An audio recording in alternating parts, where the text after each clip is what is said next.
going to be looking back at things you forgot about in old Call of Duty. Let's dive in. All right, in Call of Duty 4, we're going to start this bad boy off with a perk that a lot of people may not remember because nobody really used it. This is the Eavesdrop perk, and this was a tier 3 perk that allowed you to hear the other team talking in the mic. Now, if you're an Xbox player back in the day, most of the time, you immediately went into an Xbox Live party to chat with your friends, so this was pretty much useless. On top of that, steady aim and deep impact were also on tier 3. So 99% of the time, you were never ever thinking about selecting this. I think the only people that maybe used this was PlayStation users in Search and Destroy because there was no party chat over there. But I guess it's a cool concept, but it never came back. Now, continuing on things that never came back, and this one's probably for another good reason. This was the perk Frag times 3. Yes, it's exactly what you think it would be. You could toss 3 grenades in a row, and if you died, you just kept getting 3 in a row. All I can think of is spawning into the game, tossing my 3 nades, usually getting a kill or 2, and then getting a couple kills with your gun, and you almost have an airstrike, and you barely done anything. And then you get 3 grenades again if you die. We never saw it again. And I gotta be honest with you, that was a good choice. Now, another thing is the gold camo grind kind of started in COD 4. Actually, it did start in COD 4, but there was actually one that was very, very easy to get. And you always saw the people rocking them because all you had to do was reach level 55. And when you did, you got the golden deagle. So it didn't require you to get headshots or anything, just reach a level. I'd like to see this come back. Now, this one, I know there's some people out there doing it, and guess what? Back in the day, there was no reporting for boosting or hacking or whatever you want to call this. But if you remember, there was a playlist or a game mode called Cage Match.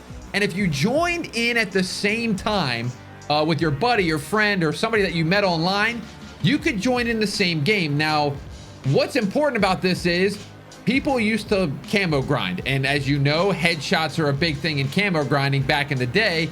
So a person would then go into this lobby, say, hey, you want to do, DM them, say, hey, let's do headshots.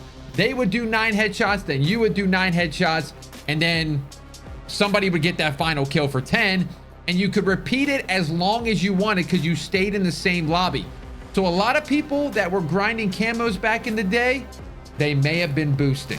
All right, so now we're on World at War, and this is an era of time where campaigns actually mattered. People wanted to play them, they wanted to beat them, even before playing multiplayer. And you know what? The developers knew that. So back in the day, when you beat the World at War campaign, you got access to a secret game mode that a lot of people probably know now. It's called Zombies. Yes, beating the campaign, you got randomly put into a cutscene, that first ever iconic one, and boom, you're playing Zombies. Now, the mode got so popular that we know there was an update released later on that gave it its own spot on the main menu.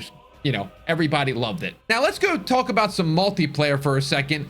This is the DLC era of gaming where there was map packs and all that good stuff. Now, World at War, I believe, had 3 or 4 map packs. It gave you 3 multiplayer maps and it gave you 1 zombies map. Now, with this, there was a little bit of a problem. And it gets addressed later on in the games. Modern Warfare 2 addresses it, or Modern Warfare 3 might have addressed it. When you boot into a team deathmatch or a free-for-all, you had the option to get put into a game of a DLC map. Now you're going, well, what if I didn't buy the DLC? They didn't care. You would still boot into that game. You would load in, you would see the map in your screen, and as soon as you got ready to start the game, it would kick you from the game and say, hey, you don't have this map pack, go buy it in the store. I mean, I guess that's a way you could sell it. Now, on top of the multiplayer, I think this was actually kind of a funny one. Now, we probably mostly remember that World at War was a game that had tanks in the multiplayer, but did you know that they had perks for the tanks where whether you could shoot your gunner at the same time or like there was a cooldown period that was less? And the funny thing was you could pick this perk and the perk was active even when you weren't playing maps that had tanks. So there was plenty of them, like Dome. You don't need a tank perk for Dome, but hey, you had the option. And lastly, I feel like gore in this game is kind of a forgotten thing because if you remember dying to grenades or tanks or anything, there was like bodies flying everywhere, and definitely was a mature rated game, and it actually felt like it really helped the theme of the game. It was very dark and the horrors of war, and it showed in the gore. I didn't mean to rhyme, but it actually worked.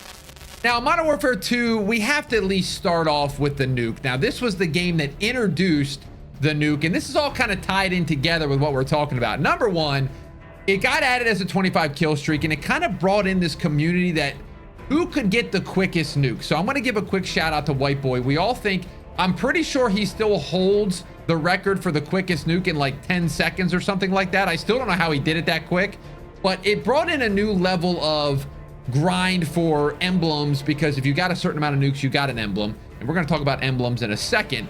But also it introduced a rage that I've never seen in a Call of Duty because of one thing.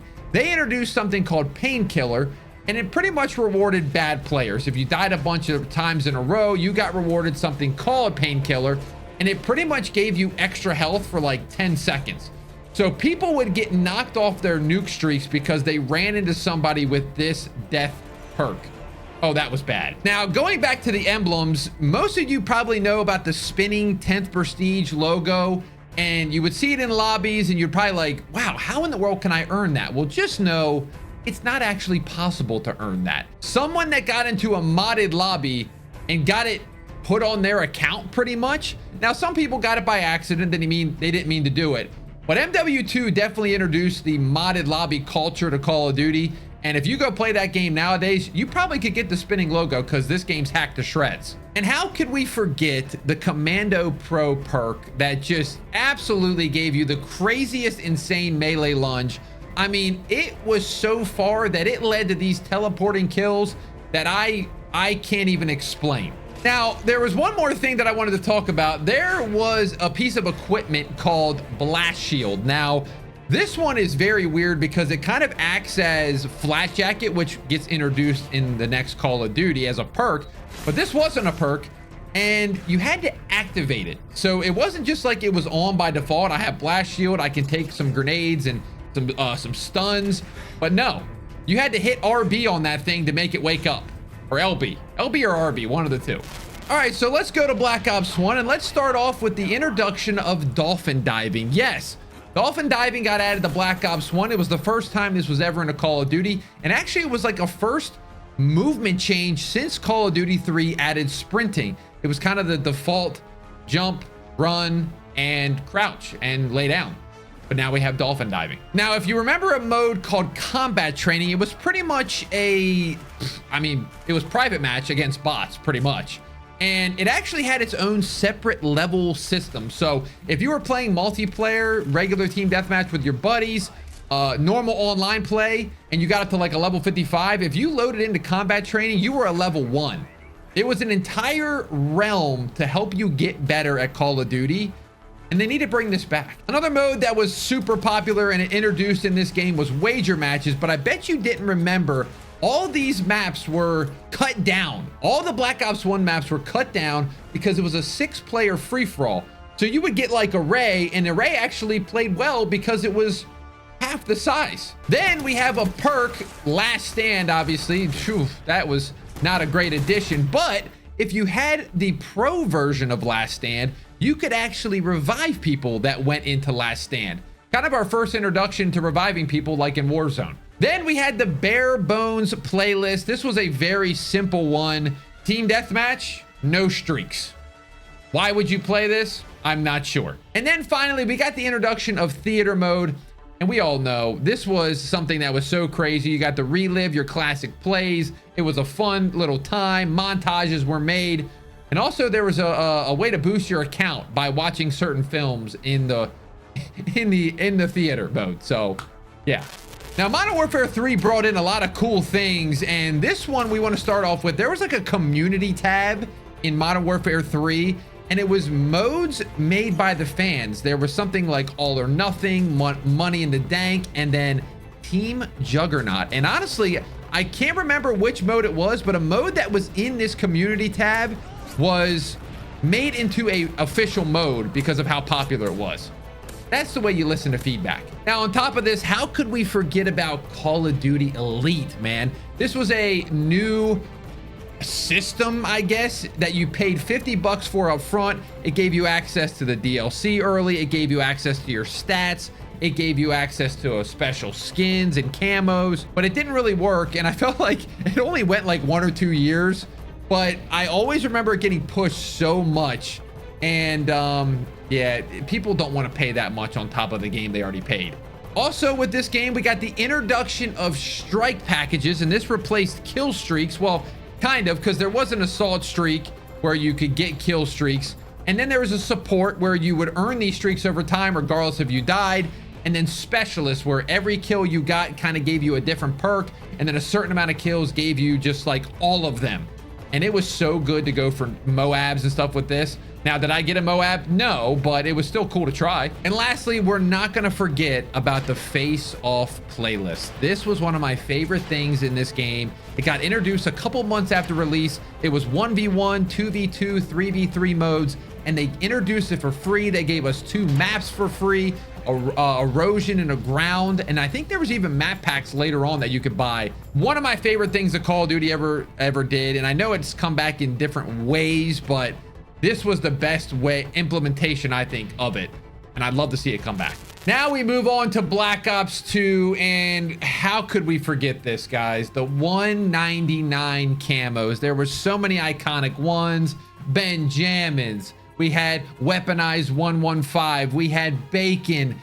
We had it all, man. And every camo costs $199. And here's the real kicker, man. If you bought one of those camos, it went on every single gun, every secondary, every riot shield, anything you wanted. It was on there for $199. Now, also with the introduction of the DLC camos, we got our first ever DLC weapon. And this was the Peacekeeper. Now, this was in DLC 1, and I believe most people would say this gun was probably one of the better ones. Now, it's not going to beat out the M8 or the AN94 or anything, but it was a pretty solid gun. Little did we know this was probably going to start a downward trend for Call of Duty, but at the time, we were actually excited to get a new weapon mid-game rather than like waiting for the next Call of Duty. Now, on top of this, there was something called split screen multiplayer. Now, there was other Call of Duties that had it. I think Black Ops 1 might have had it, but I think Black Ops 2 may have been the final one to do it.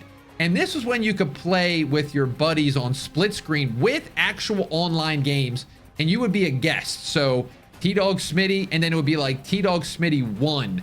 And every time they would play, you'd have to reset all your stats, but you were still able to play together on the same team. Now, the funny thing was, if you were playing multiplayer back in the day, you would remember if you saw a guest account on the other side, you're like, oh, this is going to be a great lobby. Because most of the time, it's like a father and son, or, you know, a boyfriend and girlfriend hanging out and playing, and you're just like, oh, yeah.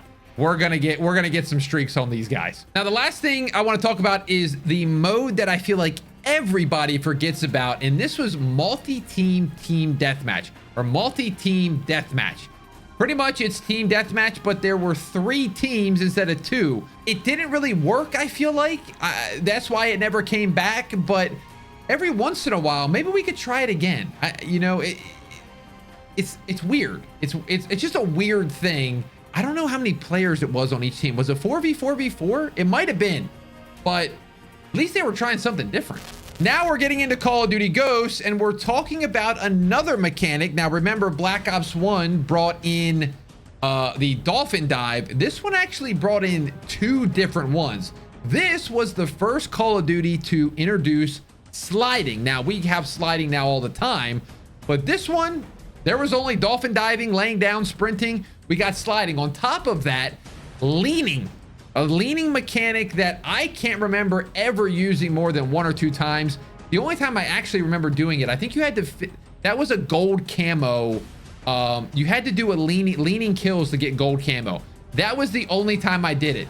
You really weren't leaning very far. It wasn't like this crazy Rainbow Six lean. Pretty much useless. Now, back into the multiplayer, I feel like Ghost was really trying to do stuff different here.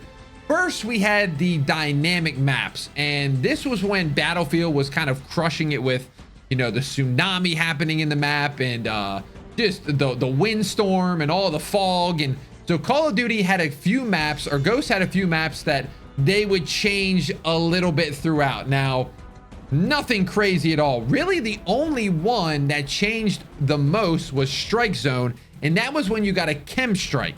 Now, we're going to tie in the chem strike with something with a field order.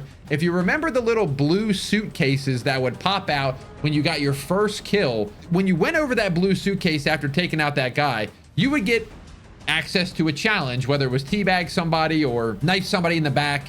And when you did this, you would get rewarded for something. And I don't know if you guys remember this, but you would get a field order in Strike Zone. There was a possibility if you completed it, you would get a chem strike. And when you got this chem strike, it would switch the entire Strike Zone map and everything would change. It would be completely a 180, a completely different map. And so I don't know why they gave us that powerful of a streak in the field order. I guess it's kind of, you know, participation trophy vibe, but I still think very fun. I liked what they were trying to do. And then how could we forget the Snoop Dogg voice pack? This was the introduction of voice pack and even more customization. You had the option to buy guns individually, unlike the Peacekeeper where it came with the actual DLC. You could buy the Maverick, I think if it was like for $3.99. And then of course they introduced the voice packs with multiple different people, the Soldier and Snoop Dogg. Yeah, that was the first time we got Snoop Dogg in Call of Duty. Now we have him like 18 times. Now, Advanced Warfare, I know this is where we're going to be losing some people because you left the game. You couldn't handle the jetpacks, and I guess I get it, but it actually was a fun Call of Duty, and it had a lot of innovation in it. Now, the first thing that it had was something that has never, ever returned, and it was customizable streaks. I'll give you a quick example. UAV was 400 points to get access to it, but before you booted into the game, you could actually change this streak around, and if you customized it, you could make it into a 600 point streak. And on top of getting a UAV, you would also get a radar jammer or scrambler with it. So every streak had another option to kind of make it more powerful. It just costs more points. Now, of course, this game introduced supply drops, and most people know that, but maybe you didn't remember that most of these guns that you got out of the supply drop were stat altering, which meant if you got a version in the supply drop, more than likely it was going to be better than the base default, pretty much making some of these guns pay to win, aka the bow. And that's why we called this game Bow of Duty for a long time. Obsidian Steed Bow, if you ran against one of those, you might as well put the controller down. You were in deep trouble. And lastly, there's one more thing. There was actually the introduction of jetpacks. We're talking about kind of some movement changes throughout these, where sliding and dolphin diving, but Advanced Warfare had the sliding, the jetpacking, the boost jump all over the place. But there was actually a limited edition playlist, a couple DLCs in, with grapples as well. So you want to talk about a chaotic playlist? Yeah, that one was tough. Now, Black Ops 3 brings us just to a bunch of random stuff that I really, really think this game had just the entire package. Number one, there was a playlist. We just talked about it with Advanced Warfare. This game also had boost jumping and wall running. It added wall running instead of the chaotic left and right. And so to practice your wall running, they actually introduced a mode called Free Run. It was pretty much a course that allowed you to boost jump and wall run and shoot your gun and slide and all that stuff. And it would time you, and pretty much you would compare your scores with people. It was a very small playlist. I think they only did like 1 or 2 maps for this. Kind of abandoned it, but I felt like there was something more they could have done with it. On top of that, there's another mode that we all probably experienced. Just kidding, because nobody ever beat the campaign. This was the Nightmare mode, and this is what you got after completing the campaign. It was the campaign again, but it was reimagined with zombies instead of the enemies. A really cool concept, especially because Black Ops 3 Zombies was so good. And then we have one more game mode called Safeguard. I feel like I really like this. If you played X Defiant, this pretty much was a clone of this one. They brought it in, but Safeguard was like this robot and you had to be near it. And if you were near it, it would move and advance forward. You had to get to the end line in a certain amount of time. And the other team obviously was trying to stop you. If they shot the robot, it would go offline. Very fun. A very fun game mode. Never came back. And then lastly, I mean, how can we forget, man? Custom camo creator. Yes, they were so nice to us that you could create your own camos. If you didn't get dark matter, guess what? You can make it yourself and flex like you had it, and you really didn't because it looked like the Walmart brand. But you know what? Sometimes the Walmart brand is okay. Now we're on Infinite Warfare, and I'm sorry, we're in the jetpack era, but I feel like this still is considered old Call of Duty at this point. This game's almost 10 years old, and there's 3 things. Number 1, there was a YOLO mode in the campaign. So once you beat the campaign in a certain, I think it might have been veteran, maybe, you got access to the YOLO mode. And what this was, there was nothing. You had 1 life to complete the campaign. Now, I think once you completed the campaign, you got a gold Valk blueprint. I'm not sure if that was worth it because there was no checkpoints. It was still a harder, it was a harder campaign level. And again, 1 life. If you died, you restarted. That's wild. Now, another wild thing that they decided to do with this game was have the nuke in the game, but then it could only be earned if you had a certain blueprint on a gun. Yeah, I don't like that. And then lastly, this one I will give them is actually a pretty funny idea. This was gesture warfare. And what this was, pretty much, you got these gestures in supply drops, and as you played the game, and this mode, literally, you got kills by doing the gestures. It was a party game. It was a party game, and it was a good idea. Infinity Ward has good ideas every once in a while. And now our last Call of Duty that I'm going to be considering old Call of Duty, because it is coming to Game Pass. It came out in 2017 already. It's just wild to think about. But this is Call of Duty World War II. And in the beginning of this game, how can we forget about the overhaul that had to happen on the divisions? Now, the divisions were something that they introduced to this Call of Duty. Instead of just having all the soldiers do the same thing, a certain division did a certain thing, whether it was a limited sprint or whether it was not show up on the radar or sniping or whatever. Each division had a separate thing, and 6 months into the game, they finally changed it and made it where everybody could do the same thing. Not sure what they were doing with that. Now, of course, a great thing that they introduced was the headquarters, and this was the social area where you could open supply drops and do the 1v1 pit. But I bet you didn't remember that there was actually a playable map for a limited time where you were in the headquarters. Man, that was so good. And then when we're back in the headquarters, everybody would do certain things to try to like glitch in, jump around, all this stuff.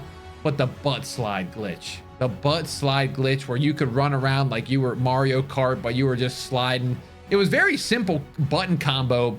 I think it was like just crouch and jump almost at like the same time. And once you knew you were in it, you knew you were in it. And it was very, very fun. And lastly, we're going to go with the last war map. They actually had a zombies wonder weapon in it. If you didn't know that, I think I actually covered that, now that I think about it, in a video, Secret Guns in Call of Duty. If you want to go watch that, I'm plugging another video in the middle of a video, but I just remembered I actually did this. Well, there you have it, folks. That is things that you forgot about in every old school Call of Duty. Let me know, do you think I missed anything? We could do another one of these because there is so many more things to talk about. All these Call of Duties had some great things that we forgot about, things that they never brought back. But I hope you enjoyed this type of video. If you did, leave a like, subscribe if you're new. We're trying to get on the road to 1 million subscribers.